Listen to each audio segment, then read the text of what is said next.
తెలుగువారి కొత్త సంవత్సరం ఉగాది పండుగకు ఎంతో విశిష్టత ఉంది. నూతన సంవత్సరానికి ఆరంభంగా భావించే ఈ ఉగాది పండుగ తెలుగువారికి అతిపెద్ద ఫెస్టివల్. వసంత ఋతువు ఆగమనాన్ని సూచిస్తూ ఉగాది నాటికే ప్రకృతి మొత్తం పచ్చదనంతో నిండిపోతుంది. అయితే ఈ ఏడాది ఉగాది పండుగపై కొన్ని అనుమానాలున్నాయి. పండుగ రోజు అమావాస్య గడియలు ఉండటంతో ఉగాది ఎప్పుడు నిర్వహించుకోవాలనే అయోమయం నెలకొంది. ఉగాది ఏ తేదీన చేసుకోవాలో తెలుసుకోవాలంటే లెట్స్ వాచ్ దిస్ స్టోరీ.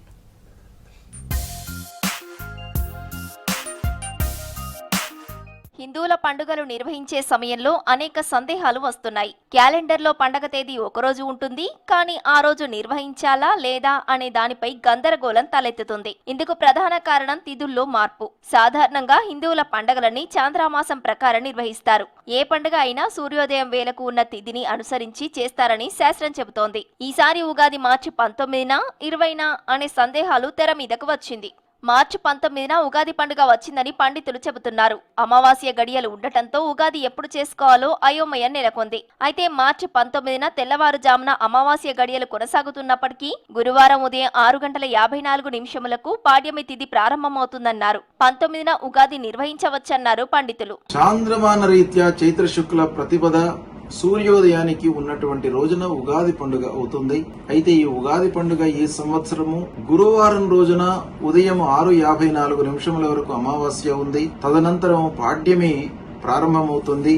తెల్లవారితే విధియానే ఉంది కాబట్టి గురువారం రోజుననే సంపూర్ణంగా పాడ్యమి ఉండడం మూలంగా గురువారం రోజుననే మనం అందరం కూడాను ఉగాది పండుగ ఉత్సాహంతో మనం జరుపుకోవాలి. అయితే ఈ ఉగాది పండుగ యొక్క ప్రాధాన్యత ఏంటి, విశిష్టత ఏంటి, ఈ రోజున మనం ఏం చేయాలి అనేటువంటి విషయాన్ని మనం సూక్ష్మంగా చూసినట్టయితే ఈ ఉగాది ప్రారంభము అనేటువంటిది సృష్టి యొక్క ప్రారంభంగా మనకు శాస్త్రం చెప్తుంది. ఇది యుగాది అంటే యుగాది నానుడి లోపల ఉగాదిగా మారింది. అయితే ఈ ఉగాది రోజున అందరూ కూడాను ఉదయం పూట అంటే బ్రాహ్మీ ముహూర్తంలో లేచి స్నానం చేయాలి. అంటే మంగళ స్నానం చేయాలి. దాని తర్వాత దేవతార్చన చేసి దేవతార్చన అనంతరము 6 రుచులతో కూడుకున్నటువంటి ఒక పచ్చడిని భగవంతుడికి నైవేద్యంగా సమర్పించి మళ్లీ దాన్ని మనం ప్రసాదంగా స్వీకరించాలి.